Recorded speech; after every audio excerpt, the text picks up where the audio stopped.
शब्दा वाचून जगणे अवघड, मरणे त्याहून अधिक अवघड. शब्दस्पर्शाने घडले नाते, त्यांनीच ती तोडली खरी. हरिहरेश्वर शंभू महादेव ज्वलंत या गाथा. भक्तिरसाचा आनंद वाटतो महाराष्ट्र माझा. जय जय महाराष्ट्र माझा. अशा महाराष्ट्रातील मी लेख, सावित्रीची लेख, क्रांतीसूर्य महात्मा ज्योतिराव फुले यांची लेख. आज ज्या हस्तीचा, ज्या महामानवाचा जन्मदिवस आहे, त्या महामानवाला विनम्र अभिवादन करून मी त्यांच्याबद्दल माझे 2 शब्द बोलतो. डॉक्टर बाबासाहेब आंबेडकरांनी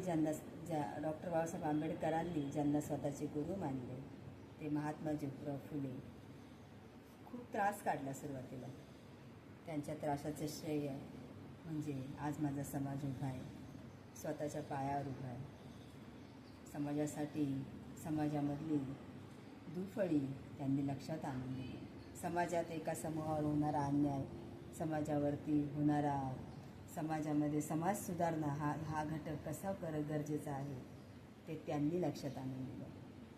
स्वातंत्र्यानंतर पण समाज सुधारणा आधी हा त्यांचा पहिला मूलमंत्र होता. ते माझ्या भारताचे पहिले महात्मा होते आणि त्यांच्यावर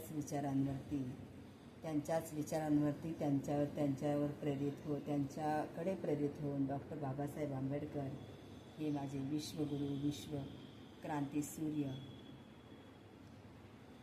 आणि माझे भारताचे भारतरत्न यांनी संविधान लिहिलं. आणि त्या संविधानाचाच उपयोग आज माझ्यासारख्या लाखो करोडो महिलांना होतो आहे, ज्या स्वतःच्या पायावर उभ्या राहत आहे, डॉक्टर होत आहे, इंजिनियर होत आहे, वकील होत आहे आणि अशाही जगताय ज्या अजून समाजामध्ये.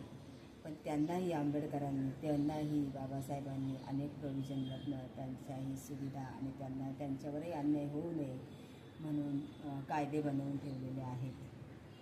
तर अशा माझ्या ह्या 2 महामानवांना मी विनम्र अभिवादन करते आणि माझे 2 शब्द संपवते. जय महाराष्ट्र, जय हिंद.